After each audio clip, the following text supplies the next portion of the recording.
poursuivre notre fresque.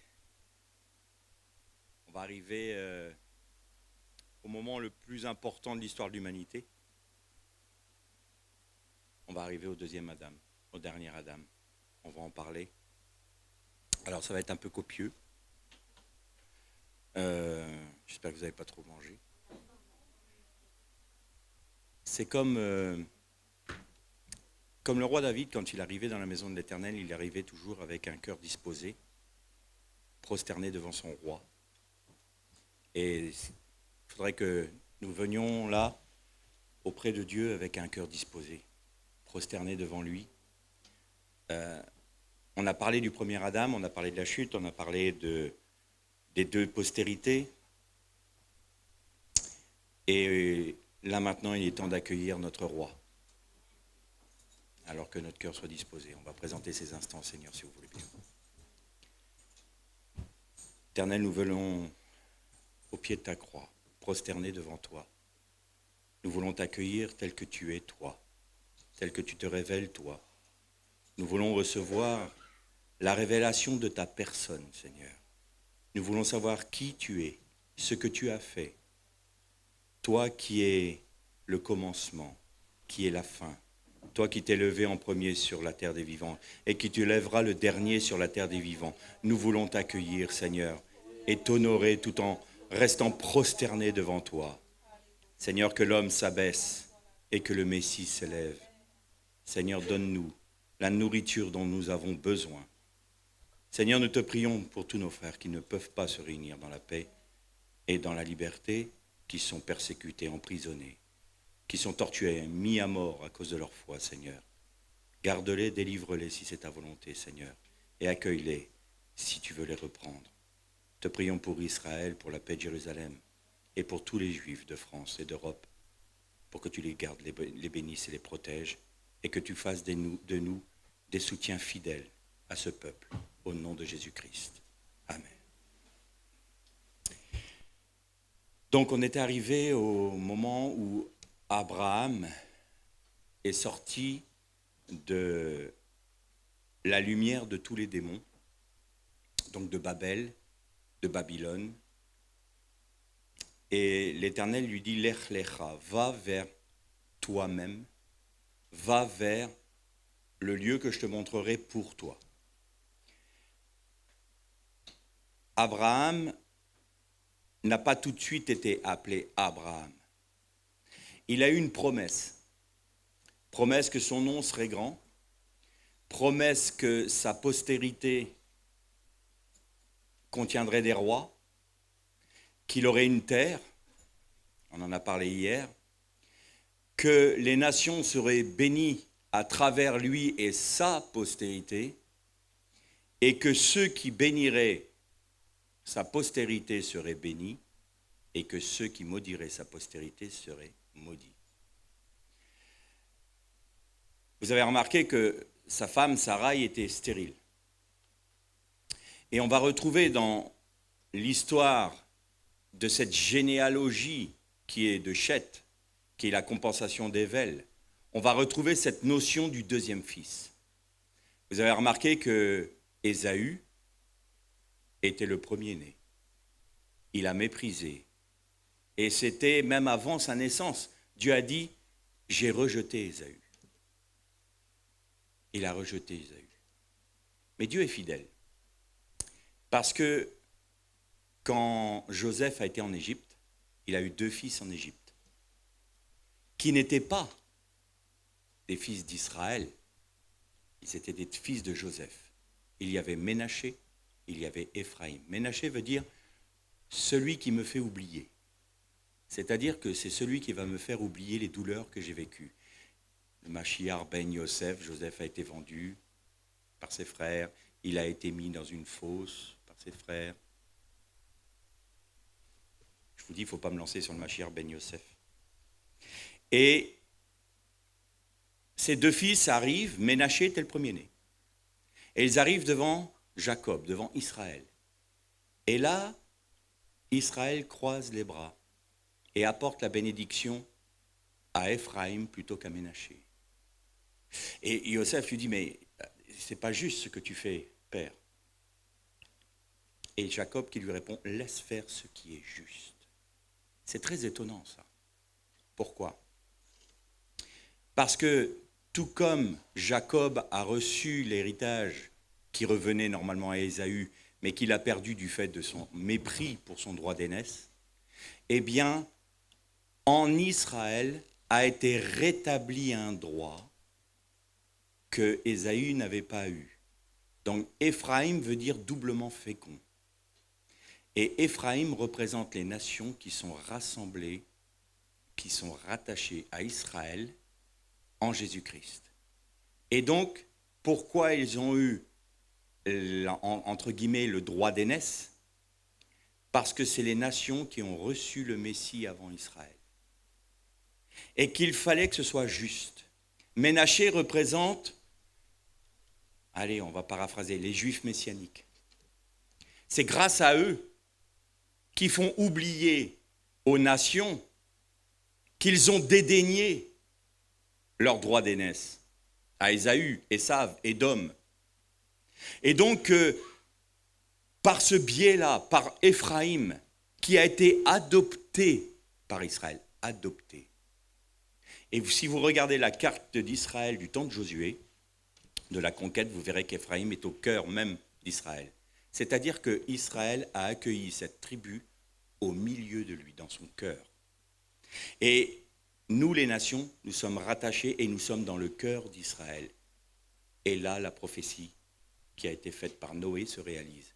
Et Yapheth vivra sous les tentes de Shem. Donc vous voyez qu'en Abraham, il y a cette postérité-là. Il y a encore cette histoire du deuxième fils qui reçoit la bénédiction. Il y a un équilibre qui est rétabli par Dieu, mais Sarai, elle est stérile. Et elle est stérile jusqu'au moment où Avram et Sarai accepteront d'être nommés par Dieu. C'est-à-dire qu'ils vont accepter d'être sous l'autorité de Dieu. Des parents nomment leurs enfants. Ils ont une autorité, bien sûr parentale, mais spirituelle sur leur enfant. C'est pour ça que quand vous dites des paroles de malédiction à vos enfants, vous avez une autorité spirituelle sur eux. Il faut être très prudent dans ce qu'on fait. À partir du moment où nous avons une autorité spirituelle, nous avons une responsabilité devant Dieu. Vouloir s'émanciper de cette autorité spirituelle veut dire que nous prenons également la responsabilité de notre émancipation. Là, on est vraiment devant le roi des rois. On doit être prosterné devant lui.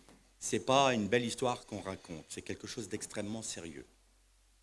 Et donc, arrivé à un moment après les promesses, l'Éternel réitère ses promesses et dit « Tu ne seras plus appelé Avram, tu seras appelé Avraham. Et Sarai ne sera plus appelée Sarai, mais Sarah. » Et vous notez que pour changer leur nom, il a rajouté la lettre He à chaque prénom. La lettre de l'Esprit. Et à partir du moment où ils sont soumis à l'Esprit de Dieu, Sarai, qui est devenue Sarah, a pu enfanter. Enfanter un enfant qui est une typologie du Messie, Isaac. Avec Rivka, Rebecca, qui est la typologie de l'épouse du Messie. Et donc, dans cette postérité qui a donné Isaac, Jacob, qui a donné les tribus d'Israël, on voit que Dieu maintenant est en train d'établir un peuple parmi les peuples. C'est-à-dire que quand vous prenez la table des nations de Genèse 10, vous voyez que les nations qui sortent de Babel, il y en avait 70. Et il y avait 70 membres de la famille d'Israël qui sont allés en Égypte. En réalité, Israël est la dîme du monde. C'est le peuple parmi les peuples. C'est l'arche de Noé au milieu des nations. Et là, après Noé, il y a la promesse donc, du Messie, on l'a vu dans la dernière méditation. Il y a l'arche qui se construit, cette nouvelle arche, qui a un nom qui s'appelle Israël. L'arche est un écrin qui va contenir son Messie. Et c'est son Messie à Israël qui va être en bénédiction à toutes les nations. Éphraïm. Alors on va voir ensemble on va survoler parce que ça va être un peu ardu autrement. Vous allez voir que Jésus a accompli toutes les fêtes de l'Éternel. Il est l'expression de toutes les fêtes de l'Éternel. Il est la manne du désert. Il est le rocher qui a été frappé, qui donnait de l'eau. D'ailleurs, l'Épître aux Hébreux nous le dit.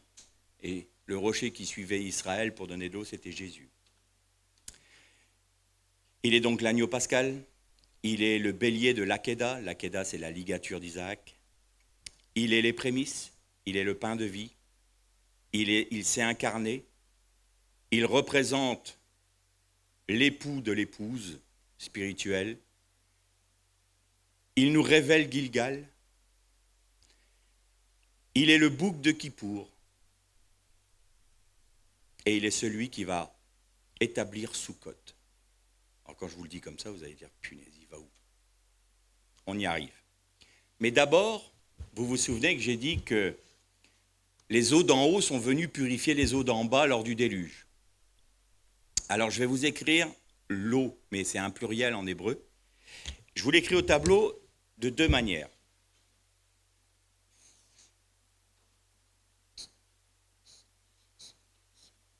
Là, vous avez Maïm. Ces deux lettres-là sont les mêmes, sauf qu'en hébreu, il y a 4 lettres finales qu'on appelle des lettres sophites, donc qui ont une autre forme, mais c'est les mêmes lettres. Je vous ai parlé des symboles proto-sinaïtiques de l'hébreu avant les lettres carrées comme on les connaît ici. Eh bien, le même, c'était ça. C'est de l'eau. Le yud ici, c'est une main. D'accord? Et à un moment, Jésus dit à ses disciples, que dit-on que je suis? Les disciples disent, ben, on en a parlé, hein. Il y en a qui disent que tu es l'Élie qui devait venir, un prophète. Mais vous, qu'est-ce que vous dites? Et Pierre dit, tu es le Messie, le Fils du Dieu vivant. Alors, est-ce que vous imaginez un juif à qui on dit, tu es le Fils du Dieu vivant, et qu'il le dit lui-même, qu'il le confesse. Adonai Eloheinu, Adonai Echad, tu es un. Mais là, il dit clairement, tu es le Fils du Dieu vivant. C'est la révélation des révélations. Et en clair, Jésus lui dit, tu es Céphas, et tu seras nommé Pierre. Pierre, en hébreu, c'est très intéressant. C'est Even. Je vais le faire ici.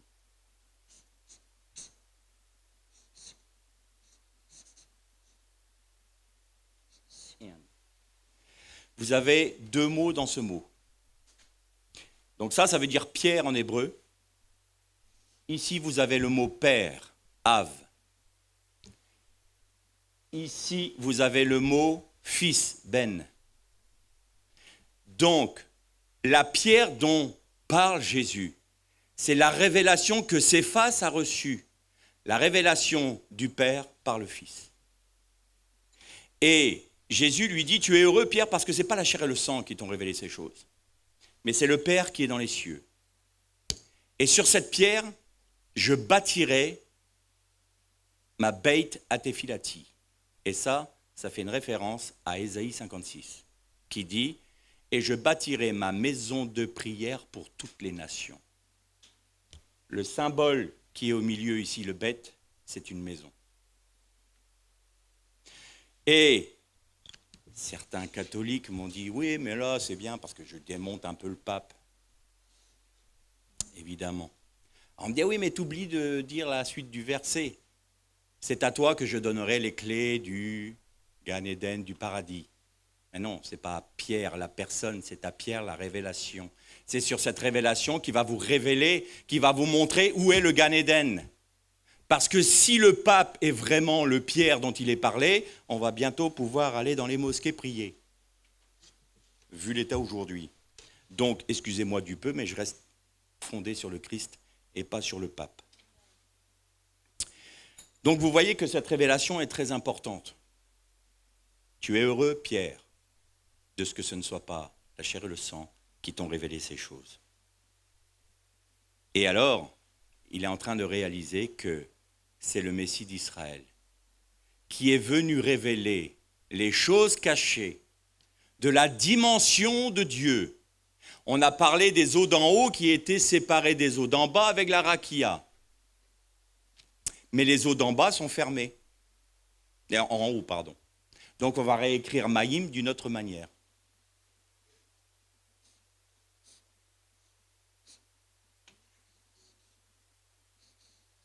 Maïm, c'est eau.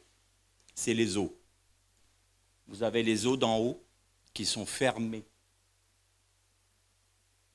Il y a une main qui se tend vers nous pour révéler ce qui est d'en haut dans les eaux d'en bas. Et c'est Jésus. Donc Jésus est venu d'une matrice fermée, donc d'une vierge. Et Myriam veut dire les eaux amères. Et donc pour être révélé, il fallait qu'il soit issu de l'esprit. L'Adam, le premier Adam, a été formé, a été façonné par Dieu, et ensuite un esprit lui a été donné. Et là, le deuxième Adam, c'est l'esprit est venu dans la matrice fermée pour révéler le deuxième Adam. Et il ne fallait pas que cette matrice soit ouverte par un homme. C'était une matrice fermée. Et Jésus, en passant par la matrice fermée, a déchiré le voile qui nous séparait des eaux d'en haut.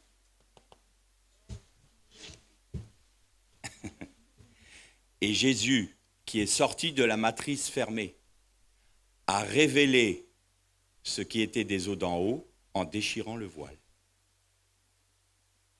Parce qu'une femme vierge a un voile. Donc vous voyez que c'était pas pour faire joli, pour faire une belle petite histoire, il naît d'une vierge, c'est miraculeux. Il y a une profondeur spirituelle dans tout ça. Et il faut aller la chercher. Alors là, on voit pourquoi Jésus est né d'une vierge. Et on retrouve toujours cette dimension dans la géographie d'Israël. On en a parlé, hein. Le mont Hermon, la mer de Galilée, le Jourdain. Mais vous allez voir qu'avec Gilgal, on va répondre à la question de Sarah hier. Mais il est l'agneau pascal. L'agneau pascal nous sauve de quoi? De notre Égypte. Il nous sort du monde. Il ne nous purifie pas de nos péchés. Et pourtant, la Bible dit que Jean le Baptiste, quand il a baptisé les gens, il disait « Voici l'agneau de Dieu qui ôte le péché du monde. » Pourquoi? Parce que dans le monde juif, quand je demandais à mon bien-aimé frère et ami Yosef, qui est un juif messianique, qui est un érudit de la Torah. Alors lui, quand j'ai des problèmes, je vais le voir.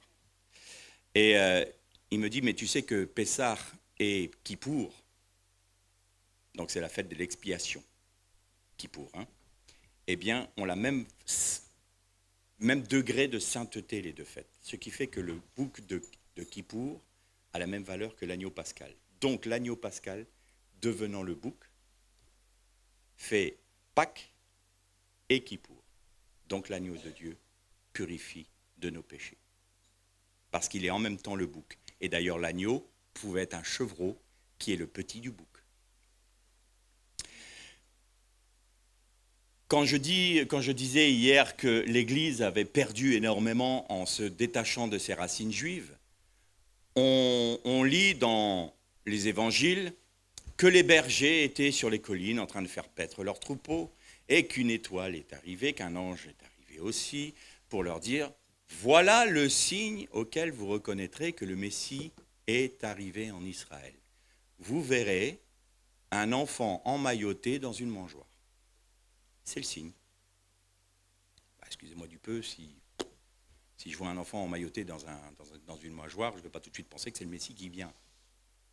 Et puis, il y a plusieurs choses qui ne collent pas là. Parce qu'ils étaient dans les contrées de Bethléem.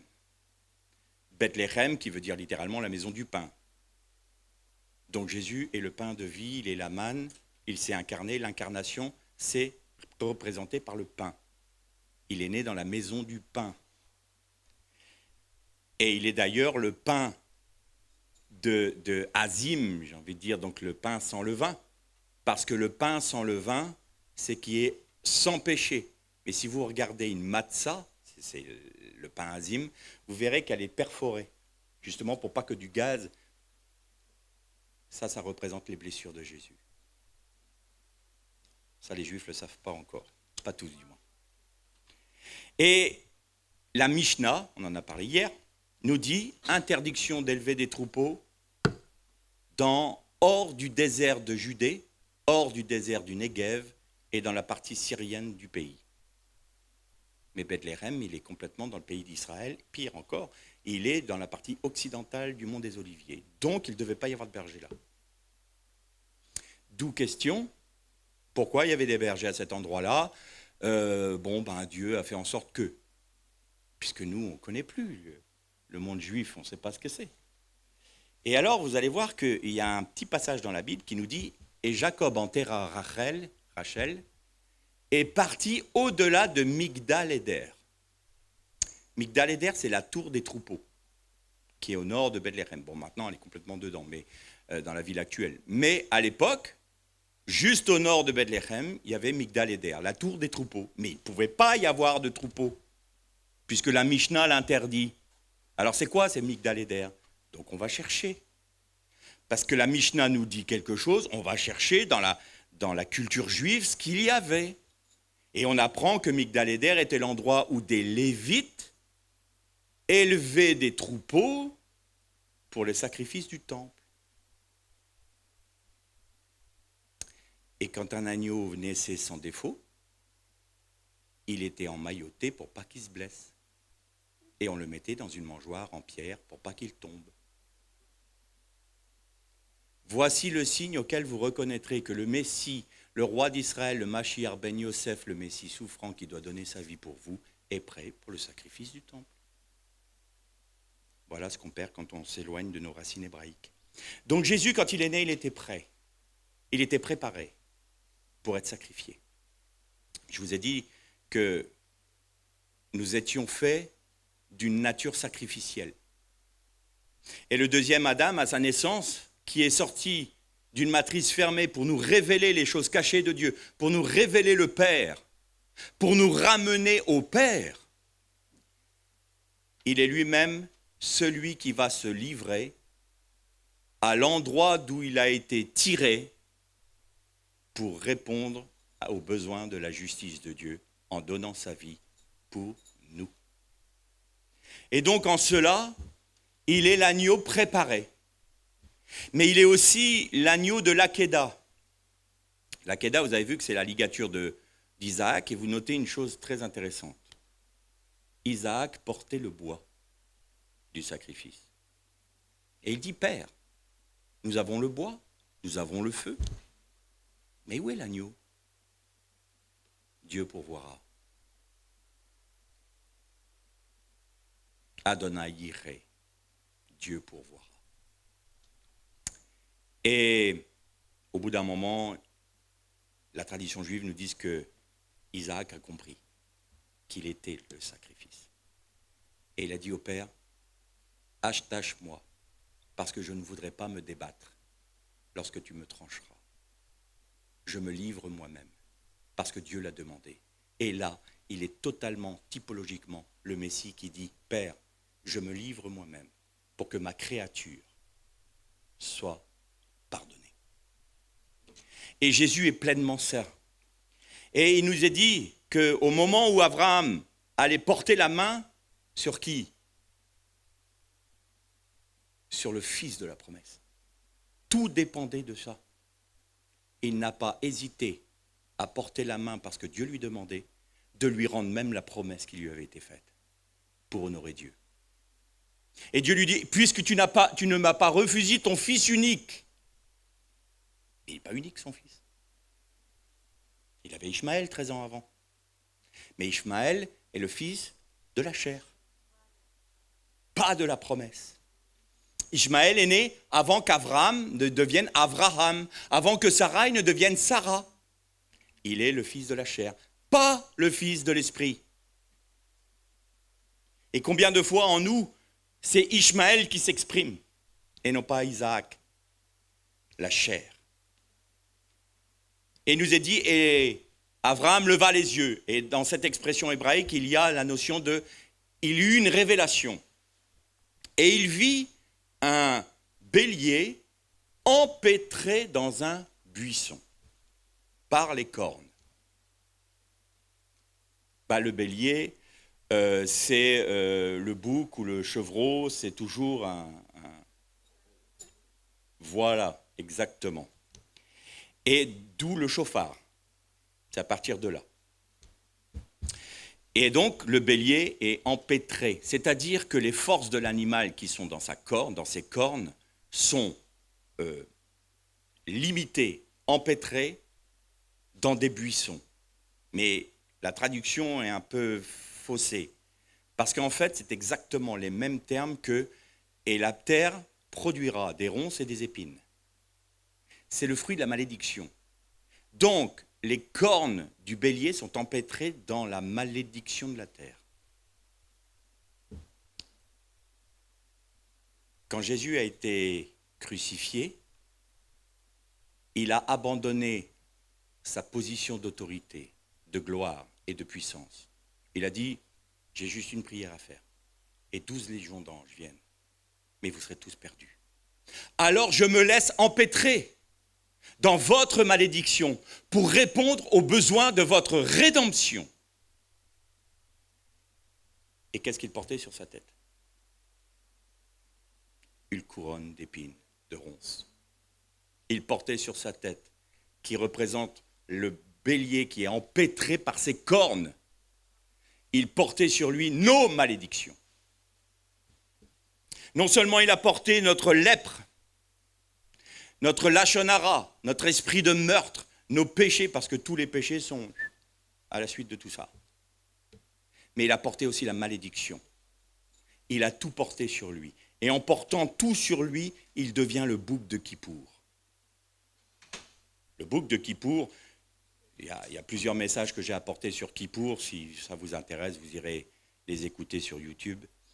Je ne peux pas parler de toute la fête là, parce que là, on ne va pas s'en sortir. Kippour vient de Kapara. Kapara qui veut dire couvrir. Et donc, il couvre nos péchés. Et le sang du bouc devait être versé sur le caporet. Le caporet, c'est le couvercle, le propitiatoire. Et caporet, c'est un anagramme de parochet, qui est le voile qui sépare le saint, le lieu saint, du saint des saints. C'est les mêmes lettres, pas dans le même ordre. Mais parochet veut dire briser en petits morceaux. Être brisé en petits morceaux. Si on veut passer du lieu saint au saint des saints, il faut accepter d'être brisé par Dieu. C'est quoi être brisé? C'est pas être détruit. C'est que cette gangue de chair, cette âme irrégénérée, qui est habituée à être sous l'autorité d'un maître dur et méchant qui s'appelle la nature charnelle, eh bien, il faut que cette nature charnelle reste sur la croix et que notre caractère, notre façon d'être soit brisée pour laisser apparaître quoi?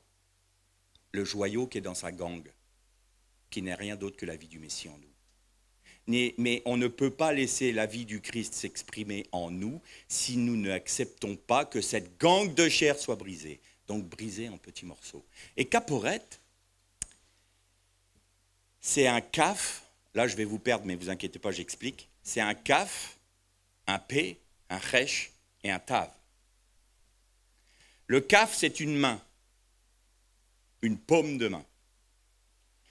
Le p en hébreu, c'est bouche. C'est pour ça qu'on dit pas, pe, paro, la langue méchante, qui dit pharaon en fait. Paro, c'est la langue méchante, c'est la bouche méchante. Le resh, c'est la tête. Et le tav, littéralement, c'est la dernière lettre de l'alphabet. Et le symbole proto-sinaïtique, je vous le donne en mille, c'est ça.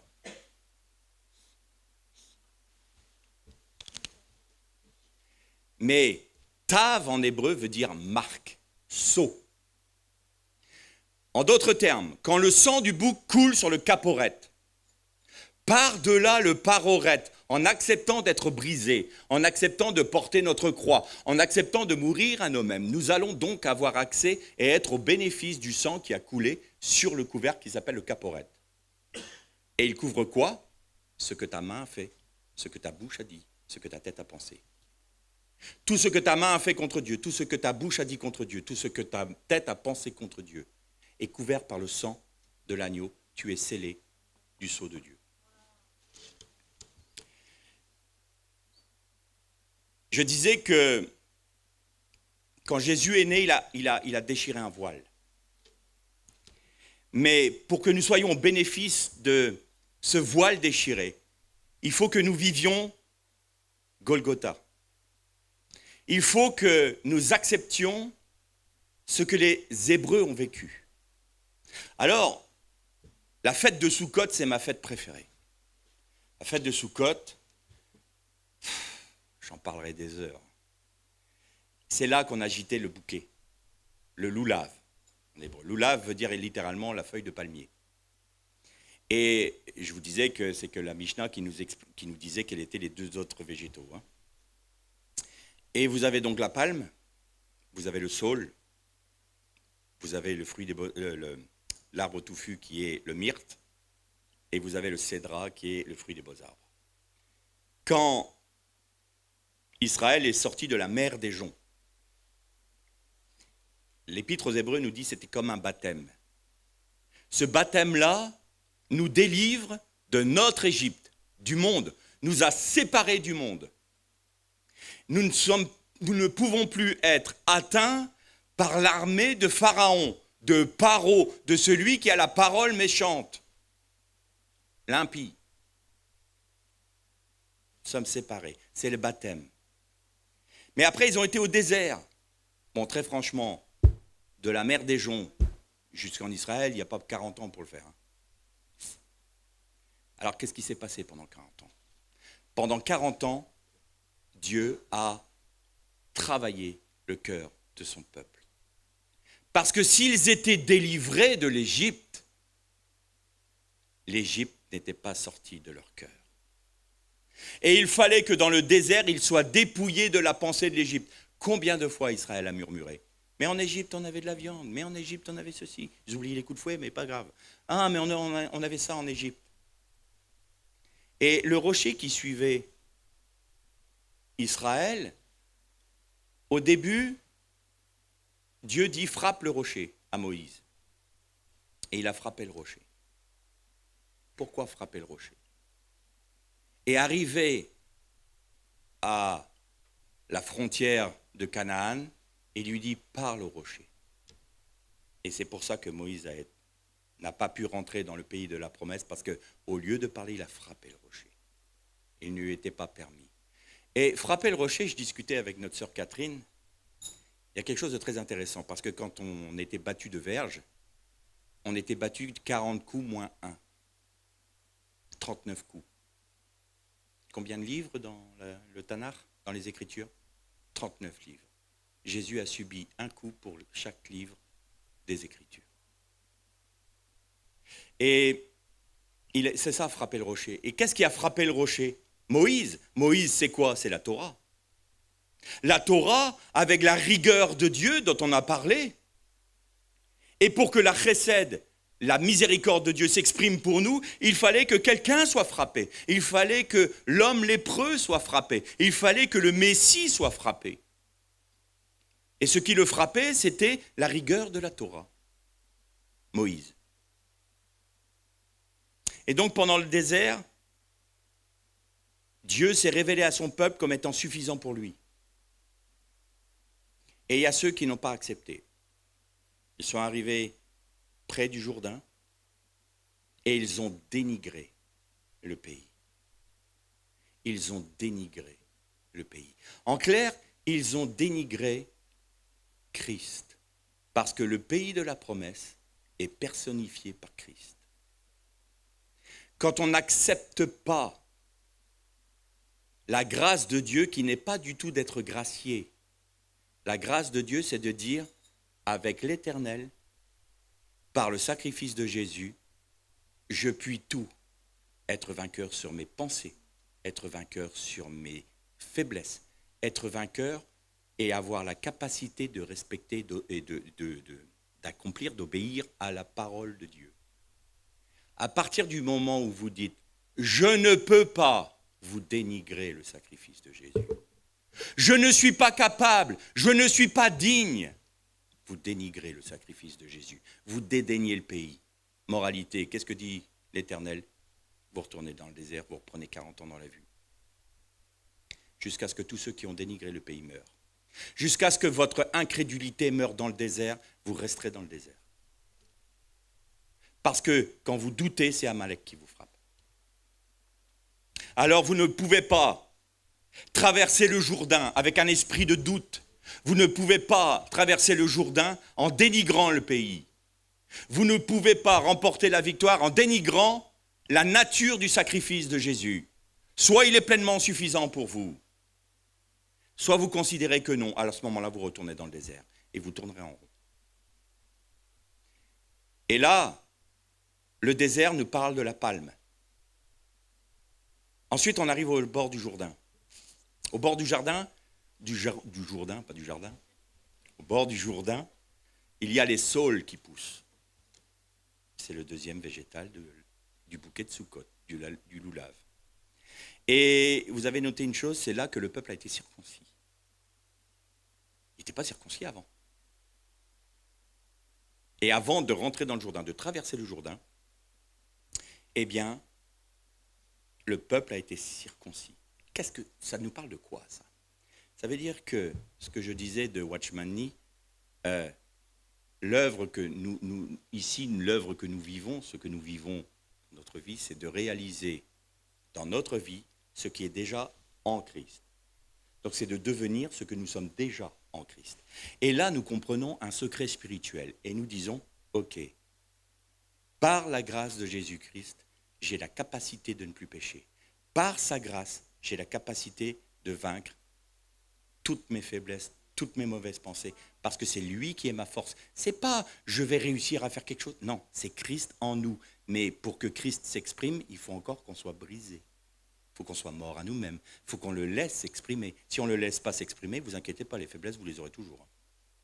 Et là, à ce moment-là, on est circoncis de cœur. La Torah est en nous. La Torah, c'est l'Esprit Saint. L'Esprit Saint qui permet de prendre ce qui est de Christ en nous pour nous le révéler et nous faire vivre en fonction de cette vie intérieure. Moralité, que dit Jésus à ses disciples? Mais viendra, il est préférable pour vous que je remonte auprès du Père parce qu'il vous enverra le Consolateur. Il prendra tout ce qui est de moi pour vous le révéler. C'est-à-dire qu'il va rentrer la Torah du Messie dans votre esprit et il va vous le révéler au fur et à mesure que vous serez brisés, c'est-à-dire que ça va s'épanouir. En d'autres termes, c'est s'unir à notre époux, qui déchire notre voile, puisque nous sommes l'épouse. Et le Messie est lui-même la circoncision d'Israël. Ce que je disais l'autre jour, la circoncision, c'est l'organe reproducteur masculin qui est détaché de sa chair, qui déchire le voile de chair de l'épouse pour mettre la semence qui portera du fruit qui s'appelle un enfant. En d'autres termes, le Messie qui s'est lui-même donné, qui est la circoncision de son peuple, nous propose d'accepter de se laisser connaître par lui pour que le voile qui est sur nos yeux, sur la vérité, les eaux d'en haut, nous soit révélé, qu'il place en nous sa semence qui n'est rien d'autre que sa vie et qu'elle puisse croître en nous. Ça, c'est être connu par Dieu. C'est être connu par notre esprit. Éloignez-vous de moi, je ne vous ai jamais connu. Connu, comme on dit bibliquement. Yad. Et c'est l'expression de la tente de la rencontre. La tente de la rencontre, ça s'appelle Moed. Moed vient d'une racine hébraïque qui est Yad. Yad, c'est l'homme et la femme qui s'unissent. Et donc, ce voile qui se déchire dans notre union avec notre céleste époux, c'est révélé à la mort de Jésus. Le voile du temple s'est déchiré. Mais il y avait quelque chose de brodé sur ce voile. Il y avait 2 chérubins qui se faisaient face. Et le voile, en se déchirant, écarte les chérubins. On revient à la première méditation. Qu'est-ce qui nous empêchait d'accéder à l'arbre de la vie? Des chérubins. Ça veut dire que Jésus, en ayant réparé la brisure du monde faite par le premier Adam, en faisant l'expiation, eh bien, il nous rouvre l'accès à l'arbre de la vie, qui n'est rien d'autre que lui-même, qui nous révèle le Père. Nous avons donc un accès au cœur du Père. Nous revenons dans l'état initial d'un Adam qui n'est plus pécheur. Et nous avons un accès auprès du Père parce que le deuxième Adam a tout réglé. Malédiction, c'est à la sueur de ton front que tu auras ton pain. Jésus a sué des grumeaux de sang dans le jardin d'Éden. Lapsus révélateur. Dans le jardin de Gethsémane. Le péché a eu lieu dans un jardin. La réparation de ce péché a été faite dans un jardin. Ma conviction personnelle, pas obligé de me suivre là, ma conviction personnelle, c'est que Israël est l'Éden et que Jérusalem et le mont des Oliviers étaient le Gan Éden. Que Jérusalem et le mont des Oliviers étaient le Gan Éden de l'époque. Et donc, et Dieu planta un jardin en Éden. Éden n'est pas le jardin. Éden est un lieu et Dieu planta un jardin en Éden. Gan Éden, c'est jardin d'Éden. Éden, c'est l'Éden et jardin d'Éden. Donc Israël, pour moi, puisque c'est le plus beau des pays, c'est l'Éden. Et le jardin d'Éden, c'est le mont des Oliviers avec Jérusalem, parce que c'est là qu'il y avait le temple, et c'est là, dans ce jardin-là, des oliviers, donc de l'onction, de l'huile d'onction sainte, qu'il y a la réparation du péché initial par le premier Adam. Donc ça a été le dernier Adam a sué sa vie pour réparer le péché du premier Adam qui avait maudit la terre et son travail par son péché. Tout a été pleinement restauré en Jésus-Christ. Donc nous arrivons au Jourdain. Pour traverser le Jourdain, les Lévites portaient l'arche d'alliance. Là aussi, l'arche d'alliance. L'arche d'alliance, c'est Jésus. Dans l'arche, il y avait la manne cachée, il y avait le bâton de la sacrificature de Aaron, et il y avait les tables de la Torah. Toute l'expression du Christ. Et Aaron veut dire cercueil. Armoire ou cercueil. Quand il est dit que les Israélites prirent les ossements de Yosef, ils portaient le Aaron de Yosef, le cercueil de Joseph. Donc ça nous parle de mort, ça nous parle de sang, ça nous parle de sacrificature, ça nous parle de Torah et ça nous parle du pain de vie. C'est Jésus. Et Jésus, c'est en lui que nous traversons le Jourdain. Et traverser du Jourdain, c'est dire maintenant je vais conquérir le pays. Je vais conquérir Christ. Parce que je suis circoncis de cœur. Parce que j'accepte de mourir à moi-même. Gilgal. Ah, Gilgal, on va y aller. Ah, ça c'est génial. Alors Gilgal, le Seigneur demande à Josué de mettre 12 pierres dans le lit du Jourdain. Et ils sortirent 12 pierres du lit du Jourdain pour faire un autel sur la berge. Ça veut dire quoi? Ça veut dire que quand tu traverses le Jourdain, ta vie, tu l'as laissée au fond du Jourdain. Tu laisses les eaux d'en haut te purifier. Le Jourdain qui mène des eaux d'en haut jusqu'à la mer morte. Donc tu restes baptisé dedans. Tu es baptisé dans ces eaux du déluge. Tu laisses le jugement de Dieu passer sur toi, sur ta chair, sur ce qui doit rester à la croix. Et c'est Gilgal. Gilgal veut dire littéralement une roue ou un cercle. Et quand vous voyez dans Ézéchiel les roues remplies d'yeux, c'est des Galgal. C'est exactement les mêmes lettres. Alors je vais vous écrire Gilgal.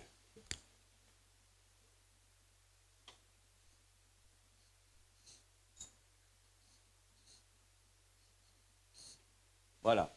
Là, vous avez Gilgal. Bon, là, ça ne vous parle pas, mais vous allez voir que tout à l'heure, ça va parler plus sérieusement. Donc, Gilgal, c'est mourir à soi-même, c'est accepter la croix, c'est passer par la croix, c'est porter notre croix, c'est accepter d'être réduit, d'être brisé en petits morceaux pour que nous puissions avoir accès par-delà le voile qui a été ouvert par le sang de l'agneau, par le sacrifice de Jésus. On est d'accord? Bien. Donc, ils sortent de leur désert, ils sont circoncis de cœur et ils traversent le Jourdain. Donc ça, c'est le deuxième végétal, pardon? Le saule, le deuxième végétal du bouquet. Et si vous laissez le pays d'Israël en jachère, la plante qui pousse naturellement, c'est le myrte. Donc, le myrte représente la conquête du pays. Demain, on parlera d'Yéricho un petit peu. Je ne vais pas tout faire aujourd'hui, ce soir. Oh, je suis paumé là. Je commence à avoir le cerveau en ébullition. Donc du coup, ce soir, on va en parler un peu. Et c'est la conquête du pays. La promesse, c'est quoi? C'est le cédra. C'est quoi le cédra? C'est un gros citron doré. Ça nous parle du règne messianique. La promesse, c'est que vous régniez avec moi, que vous soyez mon épouse. Mais pour être mon épouse, il faut que vous soyez déjà délivré de l'Égypte, que vous soyez dépouillé de vous-même dans le désert, que vous acceptiez de passer le Jourdain, c'est-à-dire de laisser votre ancienne vie et pour vivre que de celle de Christ. Et à ce moment-là, vous allez conquérir Christ, vous allez apprendre de lui, vous allez apprendre à le connaître, tout en se laissant connaître par lui. Il va y avoir une relation d'amour entre Christ et vous. Vous n'allez pas chercher une bénédiction, vous n'allez pas chercher une grâce, vous allez chercher une personne. Vous allez vous attacher pas à un serviteur, pas à une église, pas à ceci ou cela, vous vous attachez à Christ qui est votre époux. Alors vous le conquérez. À ce moment-là, vous êtes l'épouse du Christ. Maintenant, Jésus a été baptisé à Gilgal. C'est prouvé ce que Jean-Baptiste baptisé à Gilgal. Étonnamment. Pourquoi? Où a été crucifié Jésus? Je vous ai écrit Golgotha.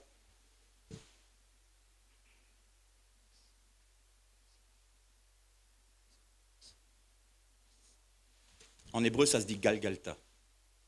Vous avez le mot Gilgal dedans. Vous avez le Tav, que je vous ai dit tout à l'heure que c'était le sceau de Dieu, la marque. Le signe proto-sinaïtique, c'est ça. Le Aleph représente l'éternel, parce que, on en a parlé, je crois, je ne sais plus si c'est à ce séminaire-ci ou au séminaire de la semaine dernière, je ne me rappelle plus. Le Aleph représente 26, c'est le tétragramme, c'est Dieu. On est d'accord? Ok, donc c'est ici que je l'ai dit. Mais j'ai dû le dire là-bas aussi, je ne sais plus. Bref. Moralité, Golgotha nous parle de quoi? Si vous vous chargez de votre croix, vous vivez la traversée de Gilgal pour conquérir le pays. Parce que c'est Gilgal, donc vous êtes mort à vous-même. Votre vie reste dans le Jourdain. La vie du Christ vous sort du Jourdain. Ce n'est plus moi qui vis, c'est Christ qui vit en moi. Ça, c'est Gilgal. Et puisque vous vivez ça, vous êtes marqué du sceau de Dieu. Donc, dans l'Apocalypse, vous voyez quoi? Vous voyez que ceux qui avaient le sceau de Dieu ne pouvaient pas recevoir la marque de la bête. Donc, vous ne vous préoccupez pas de la marque de la bête si vous êtes scellés du sceau de Dieu. Ça, c'est chercher la lumière dans les ténèbres. Ça ne fonctionne pas. Ce n'est pas en fouillant les ténèbres qu'on trouve la lumière. C'est en levant la tête. Quand vous voyez les ténèbres qui s'étendent sur le monde, bah déjà, il y a une grâce, c'est qu'on brille plus. Même la plus petite lumière, plus les ténèbres sont noires, plus on la voit. Alors levez la tête, parce que votre délivrance est proche. Et ne vous préoccupez pas de savoir, est-ce que je vais pouvoir vendre, acheter ceci, cela, il y a de panique à bord. Non, non, non, non, non. Ce que je crains, c'est ce qui m'arrive, disait Job. La crainte n'est pas l'apanage de l'enfant de Dieu, n'est pas l'apanage de l'épouse du Messie. La foi seule est notre apanage en Jésus-Christ. Alors, vous avez vu qu'il a tout accompli. Le dernier Adam a tout fait. Nous sommes en lui, nous vivons de sa vie. Les choses anciennes sont passé. Si on vous fait croire que ce qui était passé dans votre vie est toujours présent, c'est un mensonge de l'ennemi. Dieu ne se souvient pas de nos péchés, de nos faiblesses et de nos malédictions. Elles sont toutes emportées dans la victoire de Jésus-Christ par son sang. On le croit ou on ne le croit pas? Alors pourquoi on ne le vit pas? Pourquoi on ne le vit pas? Quand Satan vient vous susurrer, les choses anciennes ne sont pas passées. C'est un mensonge. Parce que Dieu dit l'inverse. Voici, je fais toutes choses nouvelles. Oui ou non? Alors que votre oui soit oui et que votre non soit non. Le reste vient du... Vers les chalots.